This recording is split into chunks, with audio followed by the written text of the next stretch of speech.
প্রিয় দিনী ভাই এবং বোনেরা, আজকে আমরা স্বপ্ন নিয়ে কথা বলবো।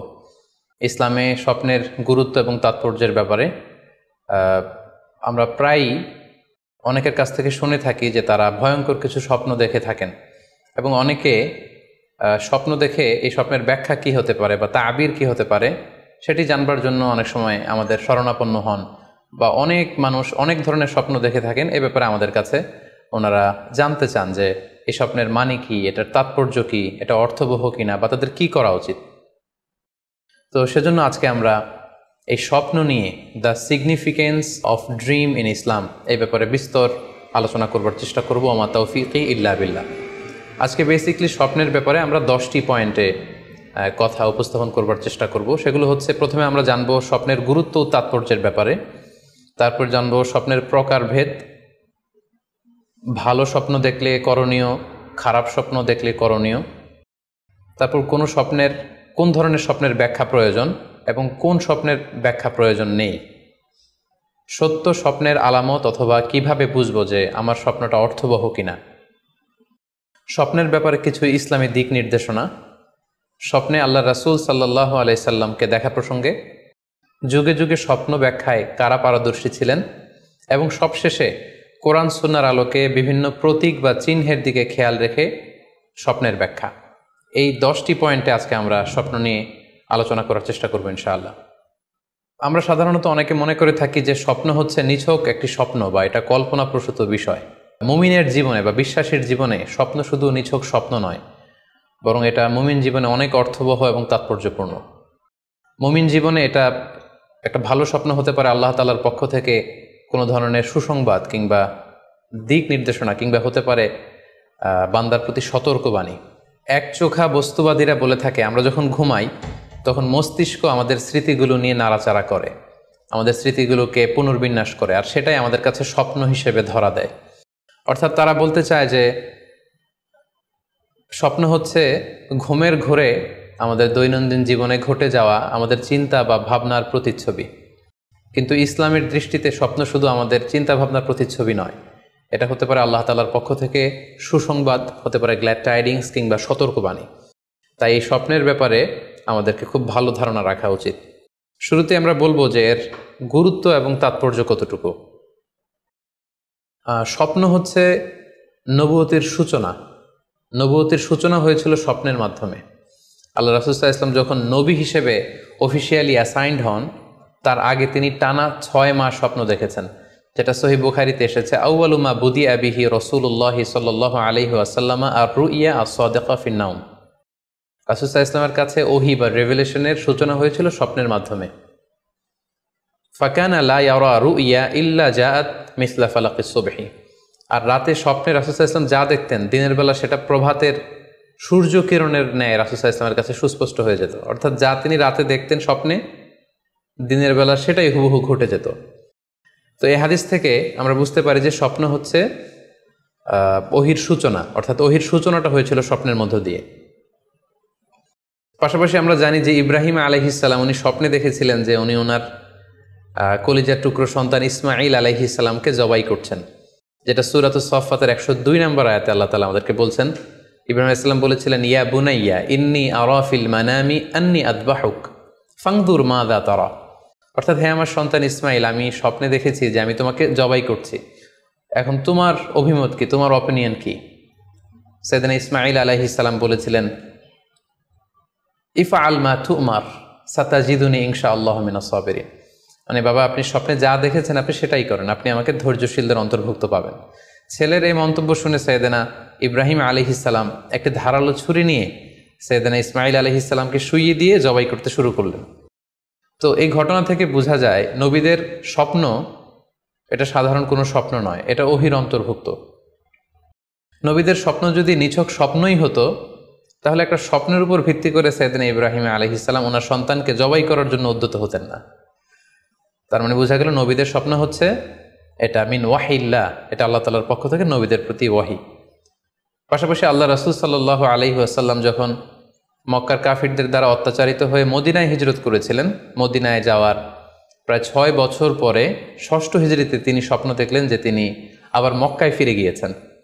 সেখানে তিনি মসজিদুল হারামে প্রবেশ করেছেন এবং বাইতুল্লাহ শরীফ তিনি তাওয়াফ করছেন। তো এই স্বপ্ন দেখার পরে আল্লাহ রাসূল সাল্লাল্লাহু আলাইহি ওয়াসাল্লাম সাহাবাদেরকে নিয়ে ওমরা করার জন্য মক্কায় রওনা হলেন। এটাই প্রমাণ করে যে স্বপ্ন যদি নবীদের জন্য নিছক স্বপ্ন হতো তাহলে এই ঝুঁকি, এই রিস্ক আল্লাহ রাসূল সাল্লাল্লাহু আলাইহি ওয়াসাল্লাম নিতেন না।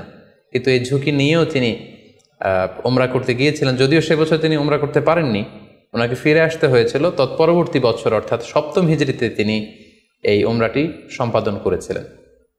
তো এই আয়াত এবং রাসূল সাল্লাল্লাহু আলাইহি ওয়াসাল্লামের এই ঘটনাকে কেন্দ্র করে বোঝা যায় স্বপ্ন শুধু নবীদের জন্য স্বপ্ন নয়, এটা ওহীর অন্তর্ভুক্ত।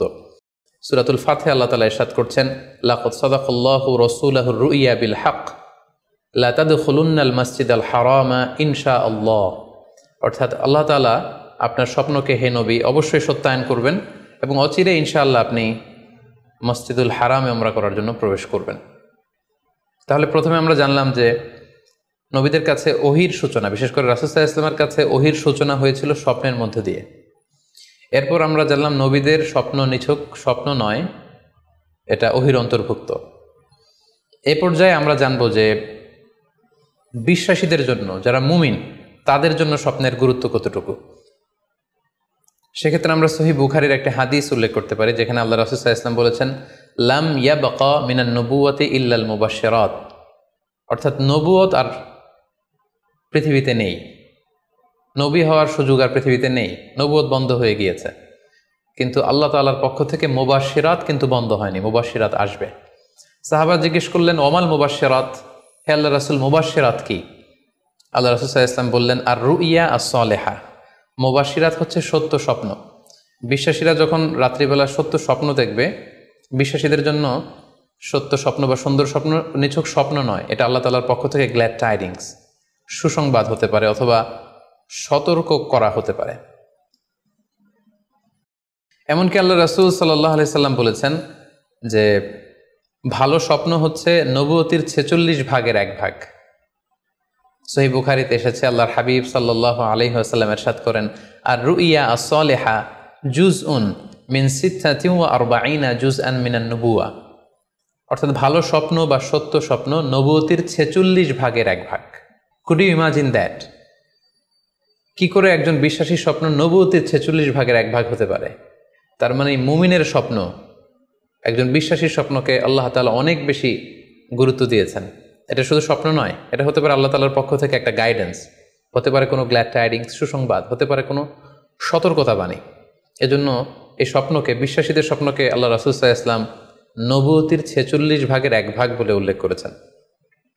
কেন তিনি বিশ্বাসীদের স্বপ্নকে নবুয়তির 46 ভাগের 1 ভাগ বলে উল্লেখ করলেন? এর কারণ হচ্ছে, আমরা জানি যে আল্লাহ রাসূল সাল্লাল্লাহু আলাইহি সাল্লাম তিনি নবী হয়েছিলেন কত বছর বয়সে? জি, 40 বছর বয়সে।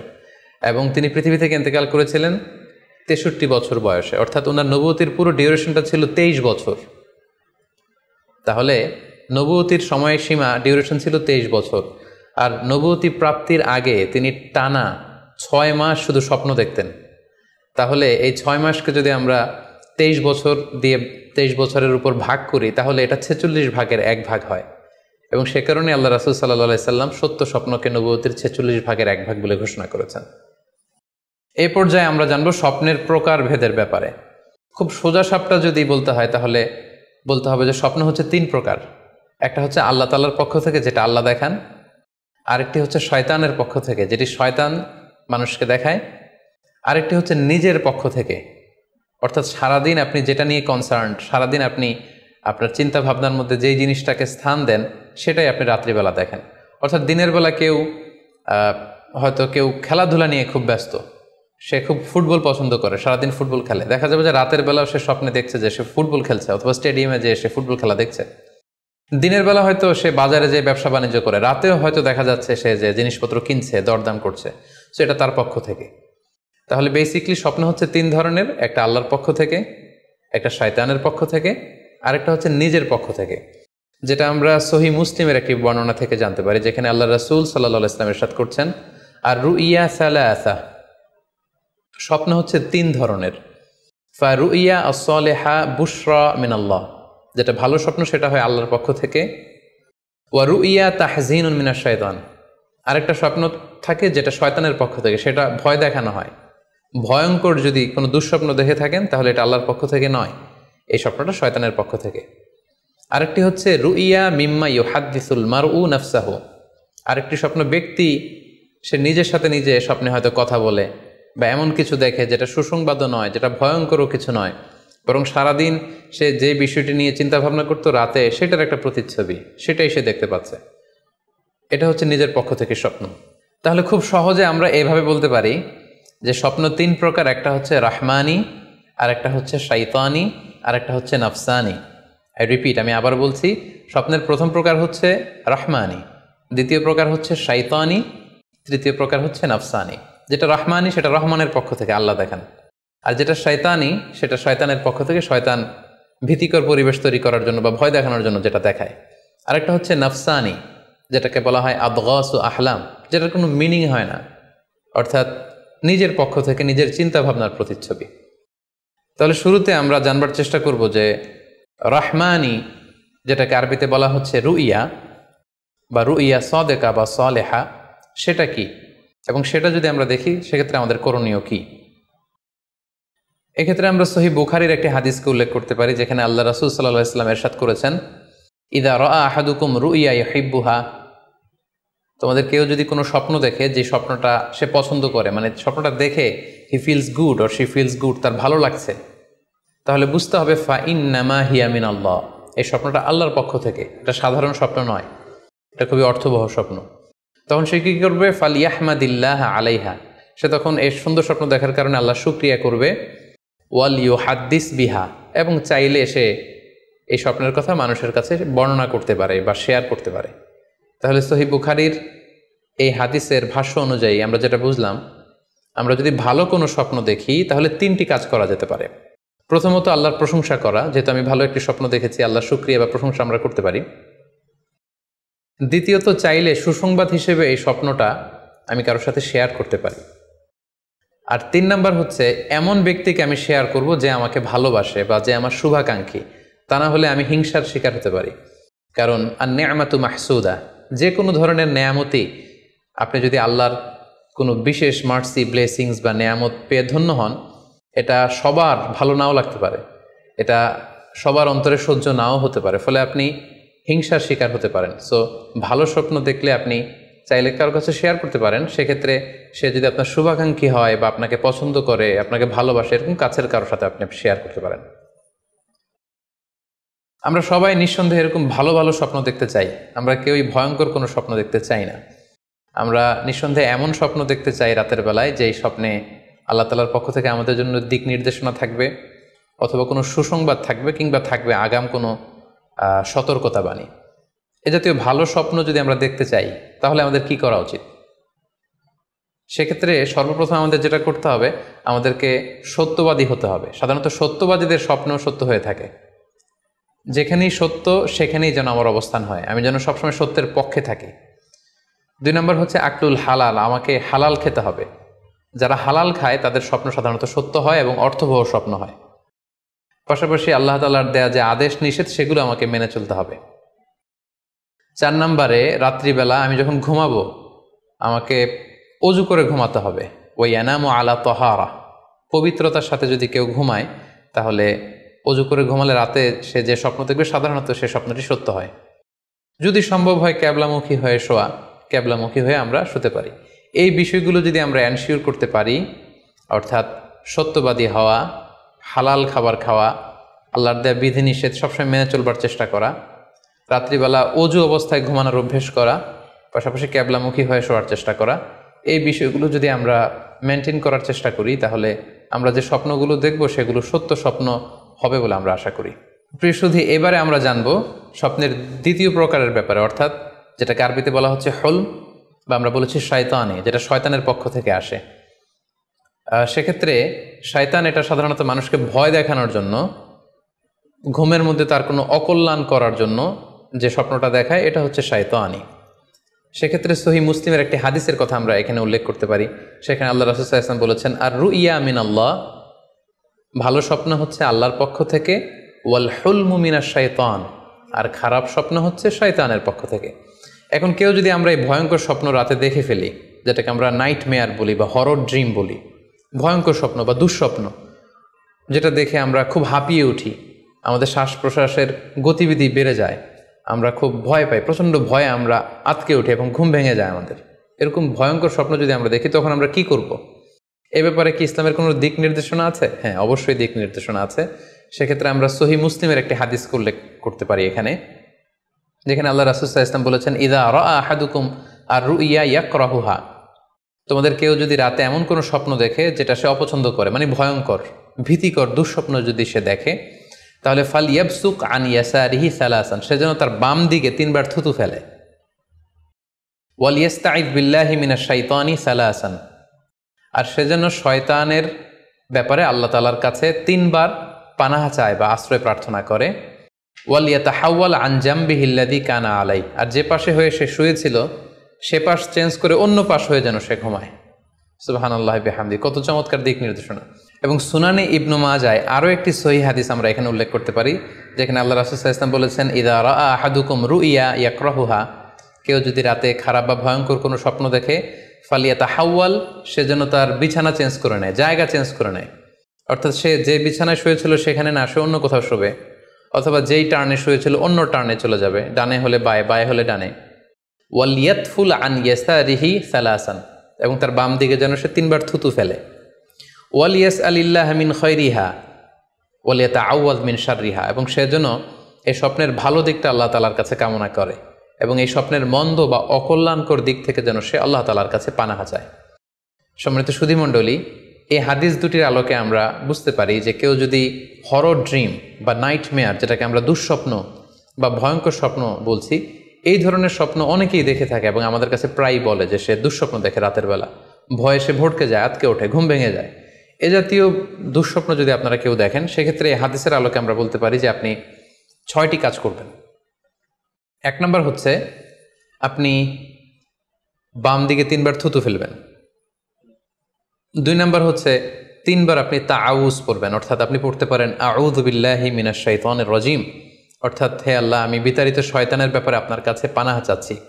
অথবা আপনি পড়তে পারেন আউযু বিল্লাহি মিন শাররিহা, হে আল্লাহ, আমি এই শয়তানের অকল্যাণকর বা যে এভিল সাইড আছে, খারাপ দিক আছে, এই ব্যাপারে আমি আপনার কাছে পানাহা চাচ্ছি। 3 বার আপনি এটা পড়বেন।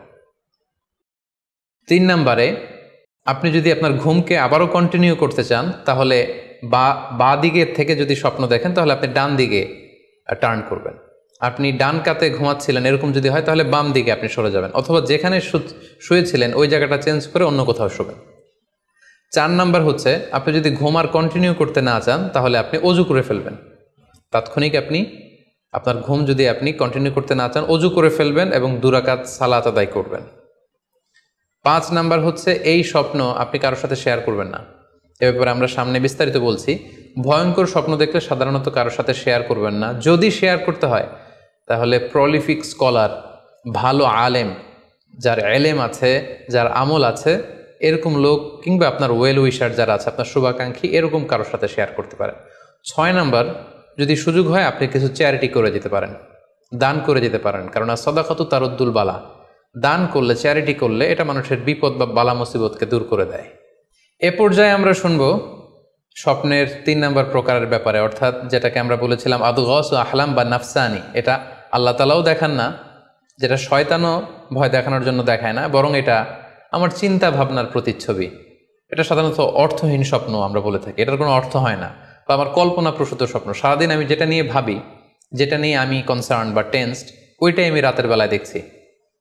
এ জাতীয় স্বপ্ন যদি আমরা দেখি, তাহলে এই স্বপ্নের কোনো অর্থ নেই, এটাতে কোনো দিক নির্দেশনা নেই, এটা সাধারণত অর্থহীন এবং কল্পনাপ্রসূত স্বপ্ন হয়ে থাকে। এই স্বপ্নের কোনো ব্যাখ্যা হয় না।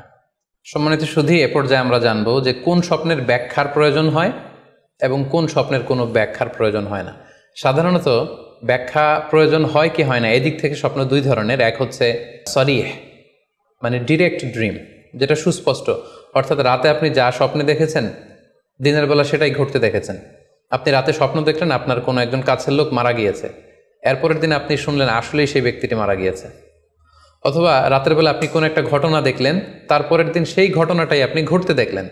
এটাকে বলা হয় ডিরেক্ট ড্রিম, মানে সুস্পষ্ট এবং সরিহ, একেবারে স্পষ্ট স্বপ্ন। এটার কোনো ব্যাখ্যার প্রয়োজন হয় না, কারণ আপনি যা দেখেছেন সেটাই ঘটেছে।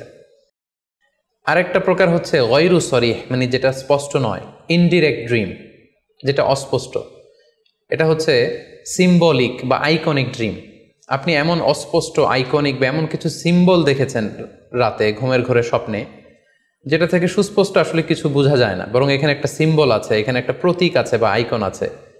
এই জাতীয় যে স্বপ্নগুলো আছে সাধারণত এগুলোর ব্যাখ্যার প্রয়োজন হয়, যেহেতু আপনি বুঝতে পারছেন না যে এটা দিয়ে আসলে কি বোঝানো হচ্ছে।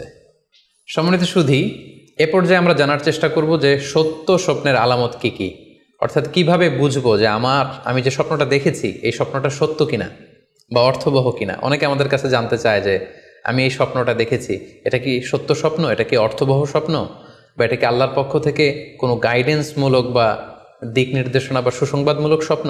কিভাবে আমরা বুঝতে পারি? কিছু আলামত রয়েছে, কিছু নিদর্শন রয়েছে, যেগুলোর আলোকে কিন্তু আমরা সহজেই বুঝতে পারি যে স্বপ্নটা সত্য কিনা। সুনানে আবু দাউদের এক বর্ণনায় আল্লাহ রাসূল সাল্লাল্লাহু আলাইহি ওয়াসাল্লাম ইরশাদ করেছেন, আসদাকুন নাসি রুইয়া আসদাকুহুম হাদিসা। যে ব্যক্তি সত্য কথা বলে বেশি, তার স্বপ্ন সত্য হয় বেশি। তাহলে সহজে আমরা বুঝলাম, আপনি যদি সত্যবাদী হন, সাধারণত আপনার স্বপ্নগুলো জেনারেলি সত্য হবে। সেক্ষেত্রে সত্য স্বপ্ন বা অর্থবহ স্বপ্ন চেনার প্রথম আলামত হচ্ছে এই স্বপ্ন দেখে আপনার ভাল লাগবে। You feel good after seeing the dream. আপনি স্বপ্ন দেখার পরে আপনার খুব স্বস্তি লাগবে, আপনার ভালো লাগবে, আপনার কাছে এই স্বপ্নটা পছন্দ হবে, খুব ভালো লাগবে স্বপ্নটা। যদি এরকম ফিলিং হয় আপনার, তাহলে আপনি বুঝবেন এই স্বপ্নটা সত্য ছিল এবং অর্থবহ ছিল। 2 নাম্বার হচ্ছে true dreams are very short and concise. সত্য স্বপ্ন খুবই শর্ট হয়, কনসাইজ হয়। আরবিতে যেটাকে বলা হয় ওয়াদেহা জালিয়া, খুবই শর্ট, স্পষ্ট, ক্লিয়ার এবং কনসাইজ। অনেকে রাতে অনেক লম্বা লম্বা স্বপ্ন দেখে, লম্বা এপিসোড দেখে, একটার পর একটা ঘটনা দেখতে থাকে, মুভির মতো লম্বা লম্বা ঘটনা সে দেখতে থাকে। এই জাতীয় লম্বা লম্বা ঘটনা যদি আপনি দেখে থাকেন রাতে, বা এপিসোড আকারে একটার পর একটা ঘটনা যেটার সাথে কোনো মিল নেই, এই জাতীয় স্বপ্নের সাধারণত কোনো অর্থ হয় না, এগুলো অর্থবহ স্বপ্ন নয়। অর্থবহ স্বপ্ন চেনার 3 নাম্বার আলামত বা সাইন হচ্ছে রিপিটেশন। অর্থাৎ একই স্বপ্ন যদি আপনি বারবার দেখেন তাহলে বুঝতে হবে এটা অর্থবহ স্বপ্ন, এবং এটার মাধ্যমে আল্লাহ তাআলা আপনাকে কোনো দিক নির্দেশনা বা গাইডেন্স দিতে চাচ্ছেন। আপনাকে বোঝার চেষ্টা করতে হবে যে আসলে আল্লাহ তাআলা আপনাকে কি বোঝাতে চাচ্ছেন। তাহলে 3 নাম্বার হচ্ছে রিপিটেশন। বারবার যদি কোনো স্বপ্ন দেখেন, এই স্বপ্নটা সত্য হবে এবং অর্থবহ হবে। এটা নট নেসেসারি যে আপনি একাই বারবার দেখেন। একজন মানুষ একটা স্বপ্ন বারবার দেখলে যেমনি অর্থবহ, পাশাপাশি একই স্বপ্ন যদি অনেকে দেখে তাহলে সেই স্বপ্নটাও অর্থবহ।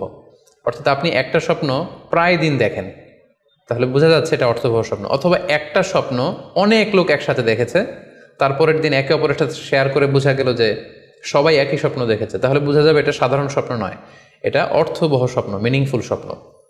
যেমন এক্ষেত্রে আমরা লাইলাতুল কদরের একটা হাদিসের কথা উল্লেখ করতে পারি। সহিহ বুখারীতে এসেছে, রমাদান মাসে সাহাবারা স্বপ্ন দেখলেন, অনেক সাহাবা একসাথে স্বপ্ন দেখলেন যে ওনাদেরকে বলা হচ্ছে রমাদানের শেষ দশকের শেষ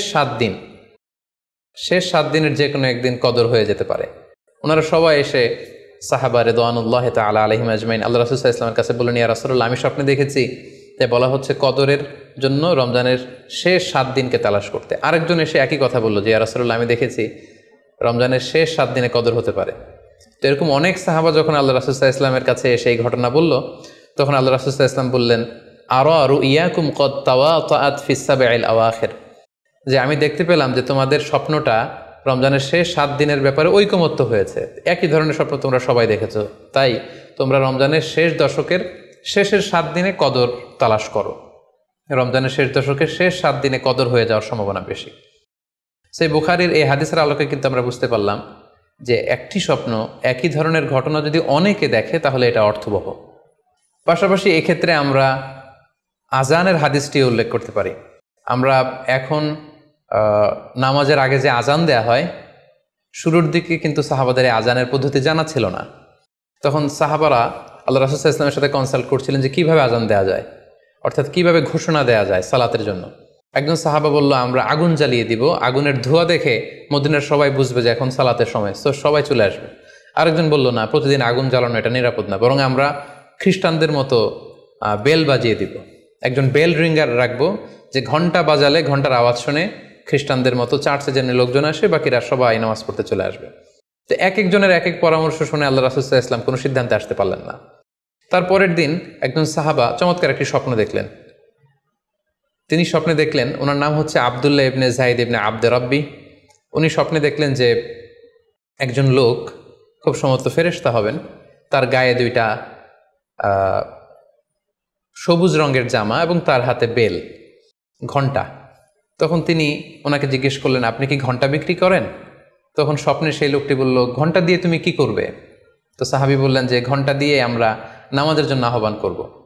তো স্বপ্নে সেই সবুজ কাপড় পরিহিত লোক বলল যে ঘণ্টার চাইতেও যদি চমৎকার একটা আইডিয়া তোমার সাথে শেয়ার করি, সেটাকে তুমি শুনবে? সাহাবী বললেন, হ্যাঁ শুনবো।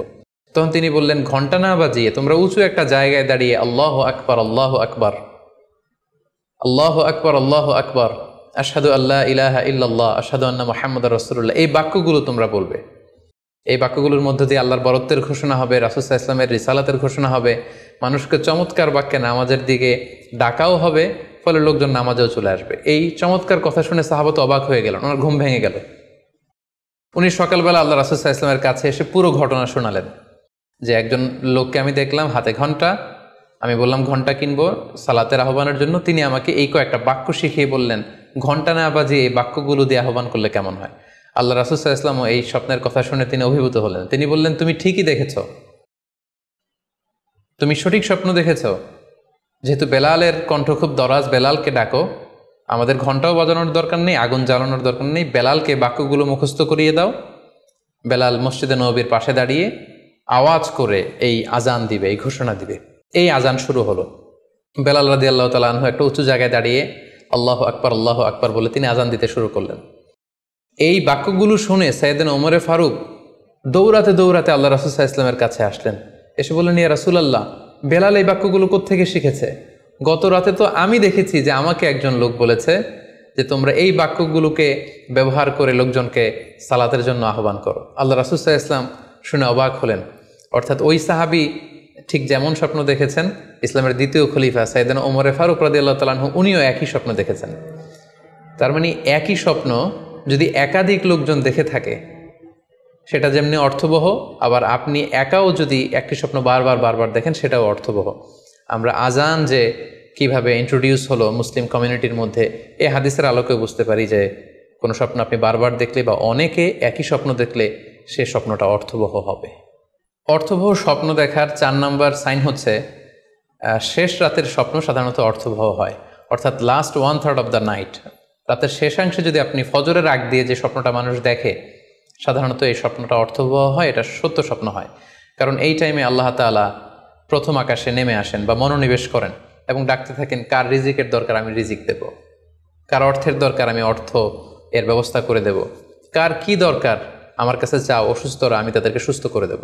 সো ওই টাইমে আল্লাহ তাআলার বিশেষ একটা রহমত পৃথিবীতে নেমে আসে, ফলে শেষ রাতের স্বপ্ন সাধারণত অর্থবহ স্বপ্ন হয়। পাশাপাশি হাদিসে এসেছে যে কিয়ামতের আগ দিয়ে মুমিনরা যে স্বপ্নগুলো দেখবে, এই স্বপ্নগুলো সাধারণত অর্থবহ হবে। অর্থাৎ কিয়ামতের একেবারে আগ মুহূর্তে যখন মুসলমানরা খুব স্ট্রাগল করবে, মুসলমানরা যখন খুব বিপদে থাকবে, তখন মুসলমানদের যে স্বপ্নগুলো তারা রাতের বেলা দেখবে, এগুলো মিথ্যা হবে না, বেশিরভাগ স্বপ্নই সত্য হবে, অর্থবহ হবে। যেটা আমরা সহিহ বুখারীর একটা হাদিস থেকে জানতে পারি, যেখানে আল্লাহ রাসূল সাল্লাল্লাহু আলাইহি ওয়াসাল্লাম ইরশাদ করেছেন, ইযা ইকতারাবা যামানু লাম তাকাদ রুইয়াল মুমিনি তাকযিব। অর্থাৎ কিয়ামতের সময় যত ঘনিয়ে আসবে, কাছাকাছি আসবে, মুমিন বা বিশ্বাসীদের স্বপ্ন ঠিক তত সঠিক হতে থাকবে। মুমিনদের তখনকার স্বপ্ন বেশিরভাগই সত্য হবে, সেটা মিথ্যা হবে না। তাহলে এই হাদিস থেকে আমরা জানলাম কিয়ামতের আগ দিয়ে মুমিনরা যে স্বপ্নগুলো দেখবে, এগুলো সত্য হবে, অর্থবহ হবে। এ পর্যায়ে আমরা জানবার চেষ্টা করব যে স্বপ্নের ব্যাপারে কিছু ইসলামিক দিক নির্দেশনা রয়েছে। আমরা যদি এই দিক নির্দেশনাগুলো, গাইডেন্সগুলো মেনে চলি, তাহলে স্বপ্ন নিয়ে আমাদের খুব একটা কনফিউশনে থাকতে হবে না।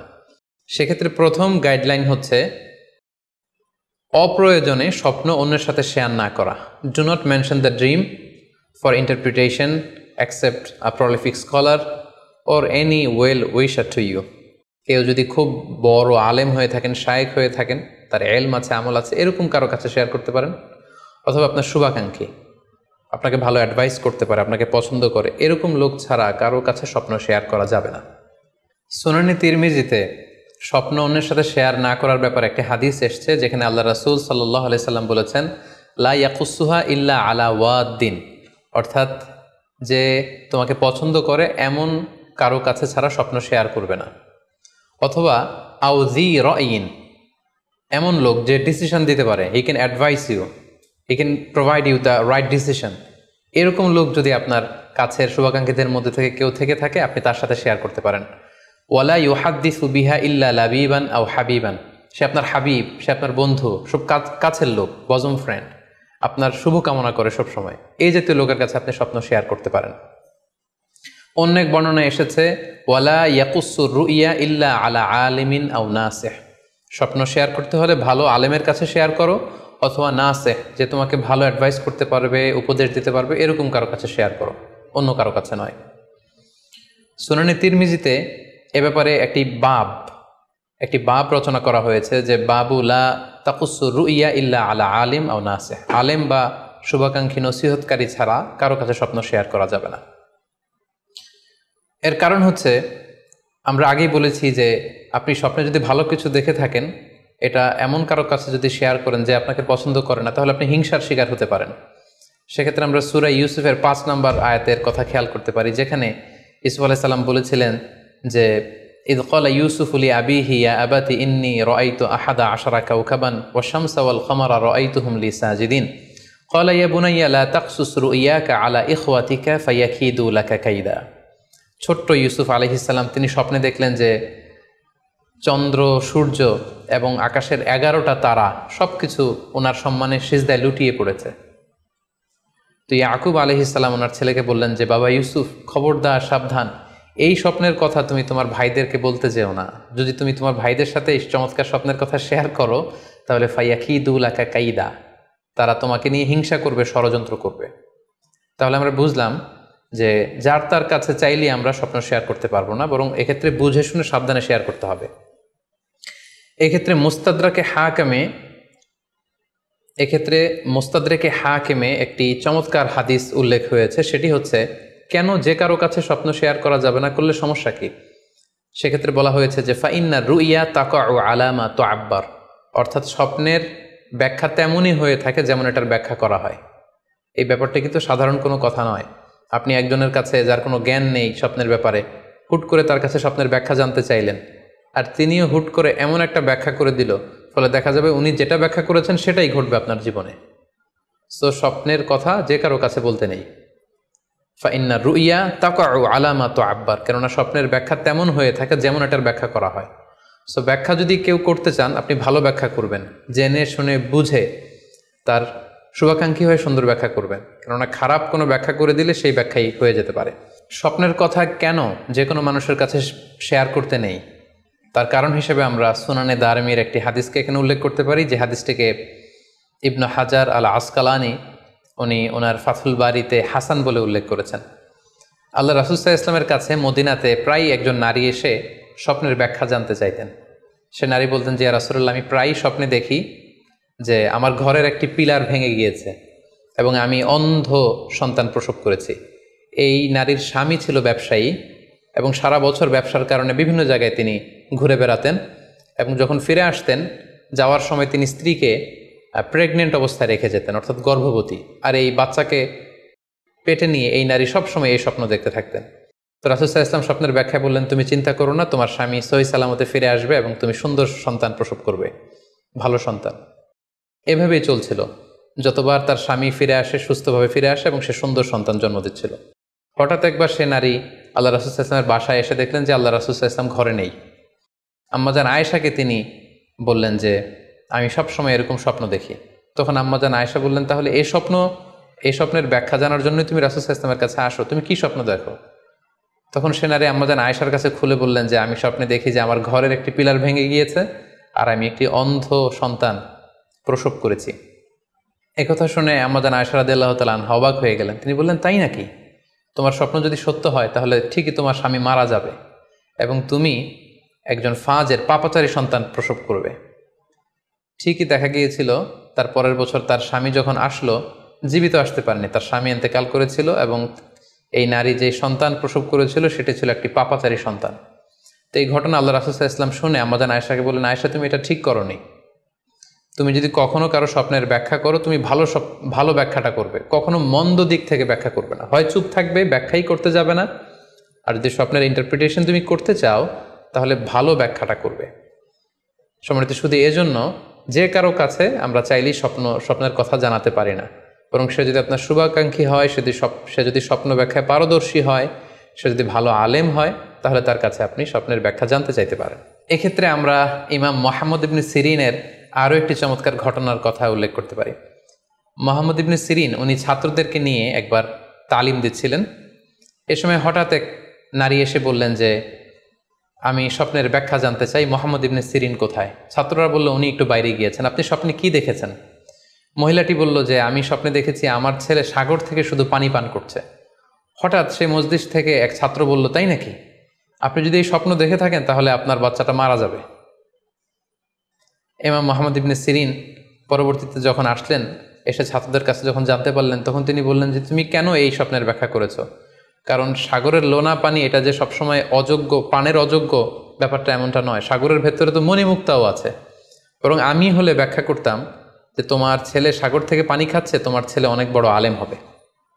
কিছুদিন পরে আরেক লোক এসে মুহাম্মদ ইবনে সিরিনের কাছে জানতে চাইলেন যে আমি স্বপ্নে দেখছি যে আমার ছেলে সাগর থেকে শুধু পানি নিয়ে খাচ্ছে। তিনি বললেন আশা করা যায় তোমার ছেলে অনেক বড় আলেম হবে।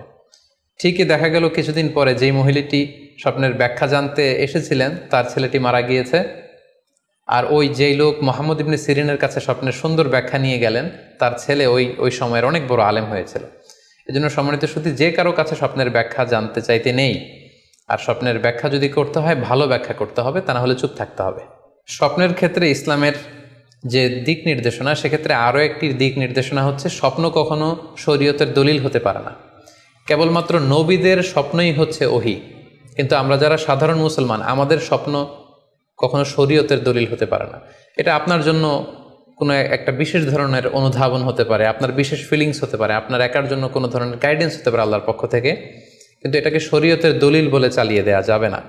আমরা প্রায় শুনি অমুক পীর সাহেব একটা স্বপ্ন দেখেছেন এবং তার মুরিদেরা এই স্বপ্নের আলোকে বিভিন্ন কাজ করতে শুরু করেছেন, এটাকে শরীয়তের অংশ মনে করে। খুব রিসেন্টলি করোনা ভাইরাস আউটব্রেকের টাইমে মামুন মারুফ নামে এক ছেলের স্বপ্নের কথা আমরা শুনেছিলাম যে ইটালিতে সে স্বপ্ন দেখেছে, করোনা ভাইরাসের সাথে কথা বলেছে। আসলে এই জাতীয় স্বপ্ন কখনো শরীয়তের কোনো সোর্স বা এভিডেন্স হতে পারে না। খুব রিসেন্টলি বুয়েট থেকে পাশ করা মুশতাক মোহাম্মদ আরমান নামে একজন লোকের কথা আমরা শুনেছি যে তিনি দাবি করেছেন তিনি ইমাম মাহাদি, এবং তিনি দাবি করেছেন যে স্বপ্নে তাকে আল্লাহ তাআলা ইমাম মাহাদি বলে পরিচয় করিয়ে দিয়েছে, ফলে লোকজন এসে তার হাতে বায়াত হচ্ছে। অথবা অনেকে দাবি করে থাকেন যে স্বপ্নে তিনি ফকিরি পেয়েছেন, স্বপ্নে এটা হয়েছে সেটা হয়েছে। এরকম কোনো ধরনের স্বপ্নই কিন্তু শরীয়তের অংশ, শরীয়তের দলিল বা এভিডেন্স হতে পারে না।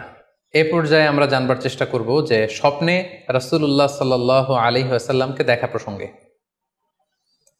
অনেকে স্বপ্নে আল্লাহ রাসূল সাল্লাল্লাহু আলাইহি ওয়াসাল্লামকে দেখেন, এবং আসলে রাসূল সাল্লাল্লাহু আলাইহি ওয়াসাল্লামকে স্বপ্নে দেখেন কিনা এ ব্যাপারে তাদের মধ্যে অনেক প্রশ্ন থেকে থাকে। এক্ষেত্রে আমরা সহিহ বুখারীর একটি চমৎকার হাদিস উল্লেখ করতে পারি, যেখানে আল্লাহ রাসূল সাল্লাল্লাহু আলাইহি ওয়াসাল্লাম ইরশাদ করেছেন, মান রাআনি ফিল মানামি ফাকাদ রাআনি। যে আমাকে স্বপ্নে দেখলো, আল্লাহ রাসূল সাল্লাল্লাহু আলাইহি ওয়াসাল্লাম নিজে বলছেন যে আমাকে স্বপ্নে দেখলো সে আসলেই আমাকেই দেখলো। কারণ ফাইন্না শাইতানা লা ইয়াতামাসসালু ফি সূরাতি, শয়তান কখনো আমার আকৃতি, আমার শেপ ধারণ করতে পারে না। অর্থাৎ আপনি যদি রাসূল সাল্লাল্লাহু আলাইহি ওয়াসাল্লামকে স্বপ্নে দেখেন তাহলে আপনি রাসূল সাল্লাল্লাহু আলাইহি ওয়াসাল্লামকেই দেখেছেন, আপনি শয়তানকে দেখেননি। কারণ শয়তান কখনো রাসূল সাল্লাল্লাহু আলাইহি ওয়াসাল্লামের আকৃতি ধারণ করতে পারে না। তাহলে এই হাদিসের আলোকে আমরা বুঝলাম শয়তান কখনো আল্লাহ রাসূল সাল্লাল্লাহু আলাইহি ওয়াসাল্লামের আকৃতি বা শেপ ধারণ করতে পারে না। তখন প্রশ্ন হচ্ছে, আসলে আপনি রাসূল সাল্লাল্লাহু আলাইহি ওয়াসাল্লামকে দেখেছেন নাকি অন্য কাউকে দেখেছেন? শয়তান হয়তো রাসূল সাল্লাল্লাহু আলাইহি ওয়াসাল্লামের আকৃতি ধারণ করলো না, একজন সুশ্রী বয়োবৃদ্ধ সুন্দর আকৃতির মানুষের চেহারা ধারণ করে শয়তান এসে বলল যে আমি আল্লাহ রাসূল। তখন আপনি কিভাবে বুঝবেন যে আপনি রাসূল সাল্লাল্লাহু আলাইহি ওয়াসাল্লামকে দেখেছেন নাকি শয়তানের ধারণ করা অন্য কোনো মানুষের আকৃতিতে কাউকে আপনি দেখেছেন? সেক্ষেত্রে বোঝার মাধ্যম হচ্ছে আল্লাহ রাসূল সাল্লাল্লাহু আলাইহি ওয়াসাল্লামের দাড়ি কেমন ছিল, চেহারা কেমন ছিল, চুল কেমন ছিল, দৈহিক গড়ন কেমন ছিল, আকৃতি কেমন ছিল, এগুলো কিন্তু আমরা হাদিস থেকে পাই, কিংবা শামায়েলে তিরমিজিতে রাসূল সাল্লাল্লাহু আলাইহি ওয়াসাল্লামের বডি স্ট্রাকচার, ওনার চেহারা, ওনার অবয়বের ব্যাপারে বর্ণনা পাই। আপনি স্বপ্নে যাকে দেখেছেন তার চেহারা, আকৃতি এবং বর্ণনা যদি রাসূল সাল্লাল্লাহু আলাইহি ওয়াসাল্লামের দৈহিক বর্ণনার সাথে মিলে যায় তাহলে বোঝা যাবে যে আপনি আসলেই আল্লাহ রাসূল সাল্লাল্লাহু আলাইহি ওয়াসাল্লামকে দেখেছেন। কিন্তু আপনি স্বপ্নে দেখা মানুষটি তার চেহারার সাথে যদি রাসূল সাল্লাল্লাহু আলাইহি ওয়াসাল্লামের চেহারার যে বর্ণনা সেটির সাথে যদি কোনো মিল না থাকে, যদি তার চেহারা রাসূল সাল্লাল্লাহু আলাইহি ওয়াসাল্লামের চেহারার মতো না হয়, শামায়েলে তিরমিজিতে যে বর্ণনা আছে সেরকম যদি না হয়, তাহলে বোঝা যাবে আপনি রাসূল সাল্লাল্লাহু আলাইহি ওয়াসাল্লামকে দেখেননি, বরং অন্য কাউকে দেখেছেন। এক্ষেত্রে আমরা মুহাম্মদ ইবনে সিরিনের ঘটনা উল্লেখ করতে পারি। ওনার কাছে কেউ এসে যদি বলতো যে আমি স্বপ্নে আল্লাহ রাসূল সাল্লাল্লাহু আলাইহি ওয়াসাল্লামকে দেখেছি, তখন মুহাম্মদ ইবনে সিরিন জিজ্ঞেস করতেন, তুমি কি দেখেছো বলো তো? তুমি যাকে দেখেছো তার দাড়ি কেমন, তার চেহারা কেমন, তার চোখ নাক কেমন, তার গড়ন কেমন? তখন ওই ব্যক্তি যখন বর্ণনা দিত, আর সেই বর্ণনা যখন আল্লাহ রাসূল সাল্লাল্লাহু আলাইহি ওয়াসাল্লামের আকৃতির সাথে মিলে যেত, তখন মুহাম্মদ ইবনে সিরিন বলতেন, তুমি ঠিকই স্বপ্নে আল্লাহ রাসূল সাল্লাল্লাহু আলাইহি ওয়াসাল্লামকে দেখেছো। কিন্তু ওই ব্যক্তির বর্ণনা যদি এমন হতো যে না, এর সাথে রাসূল সাল্লাল্লাহু আলাইহি ওয়াসাল্লামের হাদিসে বা শামায়েলে তিরমিজিতে রাসূল সাল্লাল্লাহু আলাইহি ওয়াসাল্লামের দেহের যে বর্ণনা, এটার সাথে কোনো মিল নেই, তখন মুহাম্মদ ইবনে সিরিন বলতেন, না, তুমি স্বপ্নে আল্লাহ রাসূল সাল্লাল্লাহু আলাইহি ওয়াসাল্লামকে দেখোনি, বরং তুমি অন্য কাউকে দেখেছো। এ পর্যায়ে আমরা জানবার চেষ্টা করব যে যুগে যুগে কারা স্বপ্ন ব্যাখ্যায় খুব পারদর্শী ছিলেন। নবীদের মধ্যে সাইয়েদনা ইউসুফ আলাইহিস সালাম, তিনি সবচেয়ে ভালো স্বপ্নের ব্যাখ্যা করতে পারতেন। সাহাবাদের মধ্যে সাইয়েদনা আবু বকর রাদিয়াল্লাহু তাআলা আনহু চমৎকার স্বপ্নের ব্যাখ্যা করতে পারতেন, এবং তাবিঈদের মধ্যে মুহাম্মদ ইবনে সিরিন চমৎকার স্বপ্নের ব্যাখ্যা করতে পারতেন। আর বলার অপেক্ষা রাখে না যে অবশ্যই আল্লাহ রাসূল সাল্লাল্লাহু আলাইহি ওয়াসাল্লাম তিনিও চমৎকার স্বপ্নের ব্যাখ্যা করতে পারতেন। সহিহ মুসলিমে, সুনানে আবু দাউদে একটি হাদিস এসছে যে আল্লাহ রাসূল সাল্লাল্লাহু আলাইহি ওয়াসাল্লাম ফজরের সালাতের পরে তাসবিহ শেষে সাহাবাদের কাছে জানতে চাইতেন যে গতকাল রাতে কে কি স্বপ্ন দেখেছো আমার কাছে বলো, আমি সেই স্বপ্নের ইন্টারপ্রিটেশন তোমাদেরকে জানাবো। কানা নবী সাল্লাল্লাহু আলাইহি ওয়াসাল্লাম ইযা সাল্লা সুবহা আকবালা আলাইহিম বিওয়াজহিহি ফাকালা হাল রাআ আহাদুম মিনকুম আল বারিহাতা রুইয়া। সহিহ মুসলিমের বর্ণনা, ফজরের নামাজের পর তিনি প্রত্যেকদিন জিজ্ঞেস করতেন, গতকাল রাতে কেউ কি কোনো ভালো স্বপ্ন দেখেছো? কেউ কি কোনো স্বপ্ন দেখেছো? আমার কাছে উল্লেখ করো, আমি এটার ব্যাখ্যা করে দেব।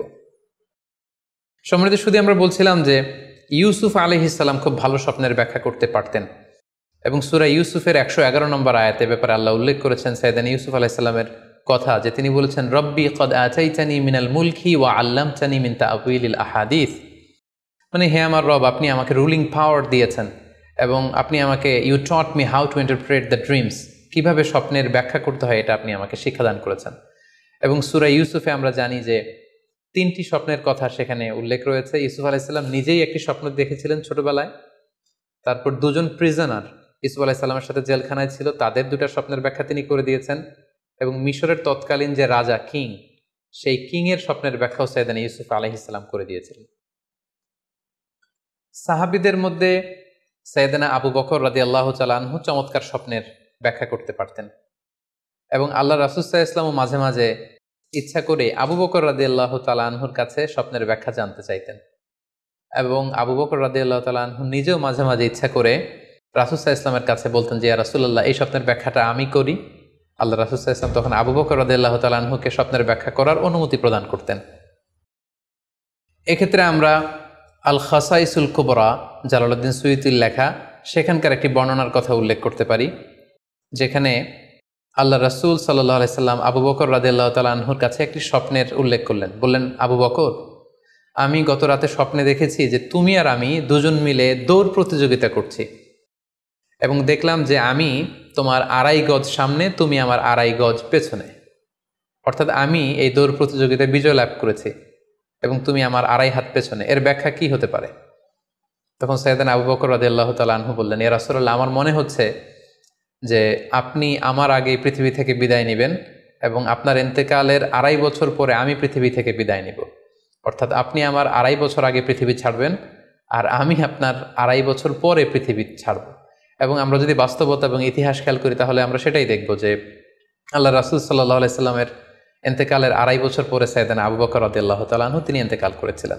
সাইয়েদনা আবু বকর রাদিয়াল্লাহু তাআলা আনহুর স্বপ্ন ব্যাখ্যার পারদর্শিতা নিয়ে আমরা এক্ষেত্রে মুস্তাদরিকে হাকিমের একটি হাদিস উল্লেখ করতে চাই, যেখানে এই হাদিসটি মুস্তাদরিকে হাকিমেও এসেছে, সুনানে আবু দাউদেও এসেছে, এবং হাদিসটি সহিহ। আম্মা জান আয়েশা রাদিয়াল্লাহু তাআলা আনহা, উনি একটি স্বপ্ন দেখলেন যে আকাশ থেকে 3টি চাঁদ ওনার ঘরে খসে পড়েছে, এবং এই স্বপ্ন দেখে তিনি ওনার পিতা আবু বকর রাদিয়াল্লাহু তাআলা আনহুকে জিজ্ঞেস করলেন যে আমি স্বপ্নে দেখেছি যে আকাশের 3টি চাঁদ এসে আমার ঘরে পড়েছে, এর ব্যাখ্যা কি হতে পারে?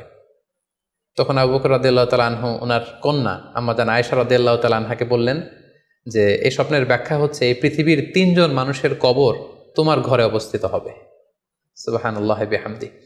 এবং আমরা জানি যে আল্লাহ রাসূল সাল্লাল্লাহু আলাইহি ওয়াসাল্লাম যখন ইন্তেকাল করলেন তখন আল্লাহ রাসূল সাল্লাল্লাহু আলাইহি ওয়াসাল্লামকে কবর দেওয়া হয়েছিল আম্মাজান আয়েশা রাদিয়াল্লাহু তাআলা আনহার ঘরে। এবং তখন আবু বকর রাদিয়াল্লাহু তাআলা আনহু বলেছিলেন যে আয়েশা, তোমার কি মনে আছে তুমি যে একটা স্বপ্নের ব্যাখ্যা আমার কাছে জানতে চেয়েছিলে, যে 3টি আকাশের চাঁদ তোমার ঘরে খসে পড়েছে, এই দেখো আল্লাহ রাসূল সাল্লাল্লাহু আলাইহি ওয়াসাল্লামের কবর তোমার ঘরে হয়েছে, তুমি জেনে রেখো যে 3টা চাঁদের শ্রেষ্ঠ চাঁদ হচ্ছে এটি। এবং আমরা এও জানি যে আবু বকর রাদিয়াল্লাহু তাআলা আনহু ইন্তেকালের পরে আম্মাজান আয়েশার ঘরেই কবর হয়েছে এবং ওমরে ফারুকের কবরও আম্মাজান আয়েশা রাদিয়াল্লাহু তাআলা আনহুর ঘরেই অবস্থিত। তাহলে এই হাদিসগুলোর আলোকে আমরা বুঝতে পারি যে সাহাবাদের মধ্যে আবু বকর রাদিয়াল্লাহু তাআলা আনহু ছিলেন স্বপ্ন ব্যাখ্যায় সবচেয়ে পারদর্শী। তাবিঈদের মধ্যে স্বপ্ন ব্যাখ্যায় সবচেয়ে পারদর্শী ছিলেন মুহাম্মদ ইবনে সিরিন। আমরা ওনার নাম প্রায় শুনে থাকি। তিনি স্বপ্ন ব্যাখ্যার ক্ষেত্রে খুব এক্সপার্ট ছিলেন। তিনি ওসমান রাদিয়াল্লাহু তাআলা আনহু যখন ইসলামের খলিফা, তখন বসরা নগরীতে মুহাম্মদ ইবনে সিরিন জন্মগ্রহণ করেন এবং অনেক সাহাবা থেকে তিনি অনেক হাদিস বর্ণনা করেছেন। এবং তিনি ইমাম আবু হানিফা আলাইহি রাহমার সমসাময়িক ছিলেন। ইমাম আবু হানিফা একবার স্বপ্নে দেখলেন যে তিনি আল্লাহ রাসূল সাল্লাল্লাহু আলাইহি ওয়াসাল্লামের কবর খুঁড়ছেন, অথবা কবরের লাশ বের করছেন কিংবা কাফন বের করছেন। এই স্বপ্ন দেখে ইমামুল আযম আবু হানিফা রাহিমাহুল্লাহ উনি বিচলিত হয়ে গেলেন যে আমি কি স্বপ্ন দেখলাম, যে আমি রাসূল সাল্লাল্লাহু আলাইহি ওয়াসাল্লামের কবর খুঁড়ছি, সেখান থেকে কাফন বের করছি। কেউই এই স্বপ্নের ব্যাখ্যা করতে পারলেন না। তখন ইমাম মুহাম্মদ ইবনে সিরিনের কাছে যখন জানতে চাওয়া হলো, তখন মুহাম্মদ ইবনে সিরিন বললেন যে হাযা রাজুলুন ইউহয়ি সুন্নাত রাসূলিল্লাহ, অর্থাৎ যে ব্যক্তি এই স্বপ্ন দেখেছে তার মাধ্যমে আল্লাহ রাসূল সাল্লাল্লাহু আলাইহি ওয়াসাল্লামের হাদিসের বা সুন্নাহর পুনর্জীবন হবে। তিনি রাসূল সাল্লাল্লাহু আলাইহি ওয়াসাল্লামের সুন্নাহগুলোকে পুনরুজ্জীবন দান করবেন, পুনরুজ্জীবিত করবেন। এবং বাস্তবে আমরা এটাই দেখেছি যে ইমাম আবু হানিফার চিন্তা, ওনার থট, ওনার মাযহাব গোটা বিশ্বে সমৃদ্ধি লাভ করেছে, মানুষ এটাকে গ্রহণ করেছে। ওনার বুদ্ধিবৃত্তিক যে চিন্তা, ওনার ফিকহি ইস্তেমবাদগুলো গোটা বিশ্বে আল্লাহ রাসূল সাল্লাল্লাহু আলাইহি ওয়াসাল্লামের হাদিসগুলোকে আরও প্রাণবন্তভাবে মুসলিম উম্মার কাছে রিপ্রেজেন্ট করেছে। আমরা আপাত দৃষ্টিতে মনে হচ্ছিল যে এটা একটা খারাপ স্বপ্ন, যে ইমাম আবু হানিফা তিনি রাসূল সাল্লাল্লাহু আলাইহি ওয়াসাল্লামের কবর খুঁড়ছেন, লাশ বের করছেন বা কাফন বের করছেন। কিন্তু মুহাম্মদ ইবনে সিরিন চমৎকার ব্যাখ্যা করেছেন যে হাযা রাজুলুন ইউহয়ি সুন্নাত রাসূলিল্লাহ, এই লোক তো এমন লোক হবে যে রাসূল সাল্লাল্লাহু আলাইহি ওয়াসাল্লামের সুন্নাহকে পুনরুজ্জীবন দান করবে। এই পর্যায়ে আমরা জানবার চেষ্টা করব যে কোরআন সুন্নাহর আলোকে বিভিন্ন সিম্বল বা প্রতীক বা চিহ্নের দিকে খেয়াল রেখে স্বপ্নের ব্যাখ্যা করা। আমরা বলেছিলাম যে কিছু কিছু স্বপ্ন আছে খুব সফিস্টিকেটেড, সিম্বলিক বা আইকনিক, যেখানে কোনো ইঙ্গিত দেয়া হচ্ছে, ইঙ্গিতবহ, এবং যেটার ইন্টারপ্রিটেশন না করলে এটা দিয়ে আসলে কি বোঝানো হচ্ছে এটা বোঝা যায় না। সেক্ষেত্রে কোরআন সুন্নাহর আলোকে, স্কলারদের অভিজ্ঞতার আলোকে কিছু আইকন বা সিম্বল, এগুলোর মিনিং কি হতে পারে সে ব্যাপারে আমরা জানবার চেষ্টা করব। এক্ষেত্রে আমরা বলবো যে কেউ যদি স্বপ্নে রশি দেখে, স্বপ্নে যদি সে রশি দেখে, তাহলে এটা গুড সাইন। এটা কেমন যেন আল্লাহর সাথে একটা প্রতিশ্রুতির সাথে সম্পৃক্ত, কারণ আল্লাহ তাআলা কোরআনে ইরশাদ করেছেন ওয়াতাসিমু বিহাবলিল্লাহি জামিআ। আরবিতে রশি আরবি হচ্ছে হাবল, মানে ওয়াতাসিমু বিহাবলিল্লাহি জামিআ, তোমরা আল্লাহর রজ্জু বা রশিকে আঁকড়ে ধরো। তাহলে রশি দেখা মানে এখানে আমরা আল্লাহর ওয়াদাগুলো যেন পূরণ করি, আল্লাহর আনুগত্য যেন আমরা প্রপারলি করতে পারি, এটা ইঙ্গিত করছে। এরপর স্বপ্নে যদি আমরা কাক দেখি, এটা সাধারণত একটা নেগেটিভ সাইন বহন করে, কারণ কাককে আল্লাহ রাসূল সাল্লাল্লাহু আলাইহি ওয়াসাল্লাম ফাসিক বা ফুয়াইসিক বলেছেন। সো আমরা যদি স্বপ্নে কাক দেখি, এটাকে আমরা পজিটিভ কোনো সাইন মনে না করে নেগেটিভ সাইন মনে করতে পারি। তৃতীয়ত, আমরা যদি স্বপ্নে লম্বা কাপড় দেখি, এটা গুড সাইন। কারো গায়ে যদি লম্বা জামা থাকে তাহলে এটা গুড সাইন, আর খাটো জামা থাকলে সাধারণত এটা নেগেটিভ সাইন। এক্ষেত্রে আমরা সহিহ বুখারীর একটা হাদিসকে উল্লেখ করতে পারি। আল্লাহর হাবিব সাল্লাল্লাহু আলাইহি ওয়াসাল্লাম বলেছেন যে আমার সামনে অনেক মানুষকে পেশ করা হলো, তাদের কারো জামা নাভি পর্যন্ত, কারো জামা হাঁটু পর্যন্ত, কারো জামা পা পর্যন্ত। আর সেক্ষেত্রে ওমরে ফারুককে দেখলাম যে এত লম্বা জামা পরে সে হেঁটে যাচ্ছে, সে তার জামা টেনে টেনে নিয়ে যাচ্ছে। তো সাহাবারা বললেন মা আউয়ালতাহু ইয়া রাসূলুল্লাহ, হে আল্লাহর রাসূল, আপনার এই স্বপ্ন থেকে আপনি কি বোঝাতে চাইলেন? আল্লাহ রাসূল সাল্লাল্লাহু আলাইহি ওয়াসাল্লাম বললেন আউয়ালতুহু আদ-দীন, এটা দ্বারা আমি দিনদারি বোঝাতে চাইলাম। অর্থাৎ যার জামা লম্বা তার মানে তার তাকওয়া বেশি বা তার দিনদারি বেশি। আর স্বপ্নে যদি কারো জামা খুব ছোট খাটো বা জামাহীন অবস্থায় কাউকে দেখা হয়, এটা সাধারণত তার দিনদারি কমে যাচ্ছে বা তার তাকওয়া is decreasing day after day, এটার একটা সাইন বহন করে। পাশাপাশি দুধ, স্বপ্নে যদি কেউ দেখে সে দুধ খাচ্ছে, এটা একটা ভালো সাইন। স্বপ্নে দুধ খেতে যদি দেখা হয় তাহলে তার জ্ঞান বৃদ্ধি পাবে বলে এটা একটা সাইন বা আলামত বহন করে। সেক্ষেত্রেও আমরা বুখারীর একটা হাদিস উল্লেখ করতে পারি, যেখানে আল্লাহ রাসূল সাল্লাল্লাহু আলাইহি ওয়াসাল্লাম একটা স্বপ্নের কথা সাহাবাদেরকে শেয়ার করছিলেন। তিনি বললেন যে আমাকে এক বাটি দুধ দেয়া হলো, আমি সেখান থেকে দুধ খেলাম, তারপর দেখলাম যে আমার আঙ্গুল থেকে দুধ বের হচ্ছে, আর সেখানে যে অবশিষ্ট দুধ রয়ে গেল সেটা আমি ওমরে ফারুকের মুখে দিলাম। ওমরে ফারুক সেই অবশিষ্ট দুধটা খেলো। এই স্বপ্নের কথা শুনে সাহাবারা বললেন, মা আউয়ালতা বিহি ইয়া রাসূলুল্লাহ, হে আল্লাহ রাসূল, এটা দিয়ে আপনি কি ব্যাখ্যা করলেন? ফামা আউয়ালতাহু ইয়া রাসূলুল্লাহ, আল্লাহ রাসূল সাল্লাল্লাহু আলাইহি ওয়াসাল্লাম বললেন, আল ইলম, এটা দিয়ে আমি জ্ঞানের ব্যাখ্যা করেছি। অর্থাৎ দুধ হচ্ছে জ্ঞানের প্রতীক। দুনিয়াতেও তো আমরা দেখি যে দুধ হচ্ছে সুষম একটা খাবার, খাদ্যের পুষ্টিগুণের 6টি গুণাগুণ দুধের মধ্যে পাওয়া যায়। সো কেউ যদি স্বপ্নে দেখেন যে তিনি দুধ পান করছেন, আশা করা যায় এটা তার জন্য ভালো সাইন, তার জ্ঞান বাড়বে বলে আমরা ধারণা করতে পারি। এবার স্বপ্নে যদি কেউ দেখে যে সে আজান দিচ্ছে, এটাও ভালো সাইন। স্বপ্নে আজান দেয়া এটা সাইন হচ্ছে সে হয়তো অচিরে হজ করতে যাবে। হজের সাথে আজানের কি সম্পর্ক? এর কারণ হচ্ছে সূরা হজ্জে আল্লাহ তাআলা সাইয়েদনা ইব্রাহিম আলাইহিস সালামকে যখন বলেছিলেন যে তুমি হজ শুরু করো, তখন তিনি বলেছিলেন, ইব্রাহিম তুমি আজান দাও, ওয়া আযযিন ফিন নাসি বিল হজ ইয়াতুকা রিজালা ওয়া আলা কুল্লি দামিরি ইয়াতিনা মিন কুল্লি ফাজ্জিন আমিক। অর্থাৎ হে ইব্রাহিম তুমি আজান দাও। ইব্রাহিম আলাইহিস সালাম বললেন, কোথায় আজান দিব? চারদিকে তো মরুভূমি। আল্লাহ তাআলা বললেন, ইব্রাহিম তুমি আজান দাও, এই আজানের আওয়াজ বা শব্দ পৃথিবীর সবার কানে আমি পৌঁছে দেব। তো সাইয়েদনা ইব্রাহিম আলাইহিস সালাম তখন হজের আজান দিলেন বা ঘোষণা দিলেন। আজান শব্দের অর্থ হচ্ছে অ্যানাউন্স, টু অ্যানাউন্স, মানে ঘোষণা দেয়া। সো আপনি যদি স্বপ্নে দেখেন যে আপনি আজান দিচ্ছেন বা কেউ আজান দিচ্ছে, তাহলে সে অচিরে হজ করবে বা হজ রিলেটেড কোনো একটা ব্যাখ্যা হতে পারে। এভাবে আজানকে হজের সাথে সম্পৃক্ত করা হয়েছে এবং এটা ভালো একটি স্বপ্ন। এবার স্বপ্নে যদি কেউ গর্ত দেখে যে সে গর্ত খুঁড়ছে বা তার জন্য কেউ গর্ত করছে, এটা ষড়যন্ত্রের সাথে সম্পৃক্ত। কেননা আরবি প্রবাদে আছে যে মান হাফারা হুফরাতান ওয়াকা ফিহা, কেউ যদি কারো জন্য গর্ত করে তাহলে সেই গর্তে সে নিজে আগে পড়বে। তাহলে গর্ত করা মানে অনেকটা কারো বিরুদ্ধে শত্রুতা করা বা ষড়যন্ত্র করার একটা চিহ্ন বহন করে। এবার স্বপ্নে যদি কেউ নৌকা দেখে বা শিপ দেখে, জাহাজ দেখে যে সে জাহাজে আরোহণ করছে বা নৌকায় আরোহণ করছে, এটা তার জন্য একটা ভালো সাইন। সে কোনো বিপদ থেকে মুক্তি পাবে বলে ধারণা করা যেতে পারে। কারণ সূরা আনকাবুতের 15 নম্বর আয়াতে আল্লাহ বলছেন, ফাআনজাইনাহু ওয়া আসহাবাস সাফিনাতি ওয়া জাআলনাহা আয়াতাল লিল আলামিন। অর্থাৎ আমি নূহ আলাইহিস সালাম এবং তার সাথের ঈমানদার সবাইকে আমি এই নৌকায় উঠিয়েছি এবং মহাপ্লাবন থেকে তাদেরকে আমি বাঁচিয়েছি। আর এই মহাপ্লাবনকে আমি গোটা বিশ্বের জন্য একটা নিদর্শন করে রেখেছি। সো নৌকায় ওঠা বা জাহাজে ওঠা, কোনো শিপে বা লঞ্চে ওঠা, এটা আপনি বিপদ থেকে মুক্তি পাবেন, and you are in the safe zone, এই ধরনের একটা ইঙ্গিত বহন করে।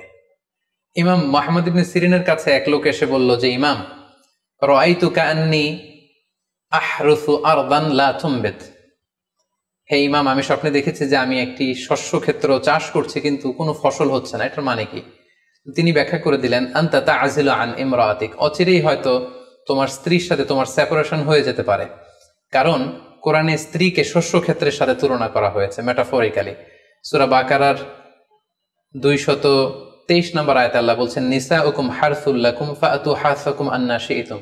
অর্থাৎ তোমাদের স্ত্রীরা হচ্ছে তোমাদের শস্য ক্ষেতের মতো, তোমরা যেভাবে খুশি এই শস্য ক্ষেত্রটাকে সুন্দরভাবে চাষাবাদ করতে পারো। তাহলে শস্য ক্ষেতের সাথে বা ক্রপ ল্যান্ডসের সাথে আপনার স্ত্রীর সাথে সম্পর্ক হওয়া বা সেপারেশন হওয়া, এইভাবে ইঙ্গিত নেওয়া যেতে পারে। সবশেষে একটি ঘটনা উল্লেখ করার মধ্য দিয়ে আমরা এই সিম্বলিক বা আইকনিক ব্যাপারটা শেষ করতে চাই। সেটি হচ্ছে, ব্যক্তির ভিন্নতার কারণে কিন্তু স্বপ্নের ব্যাখ্যাও ভিন্নতা হতে পারে। ব্যক্তি ভিন্নতার কারণে স্বপ্নের ব্যাখ্যাও ভিন্ন হবে। একই স্বপ্ন দুইজন লোক দেখলো, দুইজনের স্বপ্নের ব্যাখ্যা কিন্তু দুরকম হতে পারে। সেক্ষেত্রে আমরা মুহাম্মদ ইবনে সিরিনের একটা ঘটনা উল্লেখ করতে পারি। মুহাম্মদ ইবনে সিরিনের কাছে এক লোক এসে বলল যে, আমি স্বপ্নে দেখেছি আমি আজান দিচ্ছি, এটার ব্যাখ্যা কি? উনি বললেন, তুমি হজ করতে যাবে। তার কিছুদিন পরে আরেক লোক এসে একই স্বপ্ন দেখলো। তিনি বললেন যে, আমি স্বপ্নে দেখেছি যে আমি আজান দিচ্ছি। তো তিনি বললেন, চুরিতে তোমার হাত কাটা যাবে। তো ওনার ছাত্ররা দুইজন লোকের কাছে দুই ধরনের উত্তর দেওয়ার কারণে অবাক হয়ে জিজ্ঞেস করলেন যে, হে ইমাম, একই স্বপ্ন দুইজন দেখলো কিন্তু আপনি এক একজনকে এক এক উত্তর কেন দিলেন? তো তিনি বললেন যে, এই দুইজনকে আমি চিনি এবং তাদের ব্যক্তিগত জীবন সম্পর্কে আমি জানি। সো তাদের জীবন আচরণ, তাদের ব্যক্তিত্বের কারণে আমি দুই ধরনের ব্যাখ্যা করেছি। প্রথম জনের ব্যাখ্যা করেছি আমি সূরা হজের আলোকে, কারণ সূরা হজে আল্লাহ ইব্রাহিম আলাইহিস সালামকে বলেছেন ওয়াজ্জিন ফিন্নাসি বিল হজ, তুমি মানুষের মাঝে হজের জন্য আজান দাও, ঘোষণা দাও। সো সেই লোকটি আজান দিয়েছে, তার মানে আশা করা যায় সে হজে যাবে। আর দ্বিতীয় লোকটির স্বপ্নের ব্যাখ্যা আমি করেছি সূরা ইউসুফের আলোকে।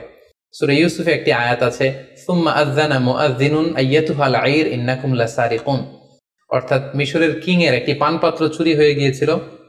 ইউসুফ আলাইহিস সালাম ইচ্ছা করে সেটা তার ভাই ইয়ামিনের খাদ্যের প্যাকেটের ভেতরে ঢুকিয়ে দিয়েছিলেন। আর তখন সেখানকার স্টাফরা বা সৈনিকেরা আজান দিয়েছিল, মানে ঘোষণা দিয়ে বলেছিল, হে ক্যারাভান, হে কাফেলার লোকেরা, তোমরা চুরি করেছো। তো তিনি মুহাম্মদ ইবনে সিরিন বললেন যে দ্বিতীয় লোকটার ব্যাপারে আমি জানি, সে আসলে অসাধু একজন লোক, এবং তার ক্ষেত্রে সে স্বপ্নে যেহেতু আজান দিতে দেখেছে, সে কখনো হজে যাবে না, বরং সূরা ইউসুফের আলোকে চুরিতে তার হাত কাটা যাবে। তো এভাবে আমরা কোরআন সুন্নাহর আলোকে বা স্কলারদের যে অভিব্যক্তি সেগুলোর আলোকে স্বপ্নের মধ্যে থেকে যেগুলো সিম্বলিক, আইকনিক, যেগুলো ইঙ্গিতবহ, এগুলোর ব্যাখ্যা আমরা এভাবে করতে পারি। সম্মানিত শুধু এই ছিল স্বপ্ন নিয়ে আমাদের আজকের আলোচনা। আমরা এই আলোচনা থেকে বুঝতে পারলাম যে স্বপ্ন 3 ধরনের হতে পারে। কোনোটা আল্লাহ দেখান দিক নির্দেশনার জন্য বা সুসংবাদ স্বরূপ, কোনোটা শয়তানের পক্ষ থেকে ভয় দেখানোর জন্য, আর কোনোটা হচ্ছে আমাদের চিন্তা ভাবনার প্রতিচ্ছবি। আর স্বপ্ন যতটা সম্ভব অন্যের কাছে না শেয়ার করতে পারলেই ভালো। বিশেষ করে যদি আপনি ভয়ঙ্কর দুঃস্বপ্ন দেখে থাকেন, সেক্ষেত্রে এমন লোকের কাছে আপনি শেয়ার করুন যে আপনাকে পছন্দ করে, যার কোরআন সুন্নাহর জ্ঞান আছে, যার মধ্যে এলেম আছে, আমল আছে। আর আপনারা আপনাদের কারো কাছে যদি আপনাদের ফ্রেন্ডস অ্যান্ড ফ্যামিলির কেউ বা আশেপাশের কেউ এসে যদি হুট করে তার স্বপ্নের কথা বলে দেয়, আপনি হুট করে তার ইন্টারপ্রিটেশন বা ব্যাখ্যা করতে যাবেন না। আপনি বেটার হয় যে আপনি চুপ থাকবেন, অথবা আপনি যদি ব্যাখ্যা করতে চান তাহলে ভালো ব্যাখ্যা করবেন। আল্লাহ তাআলা আমাদের সবাইকে কথাগুলো বুঝার ও আমল করার তৌফিক দান করুক।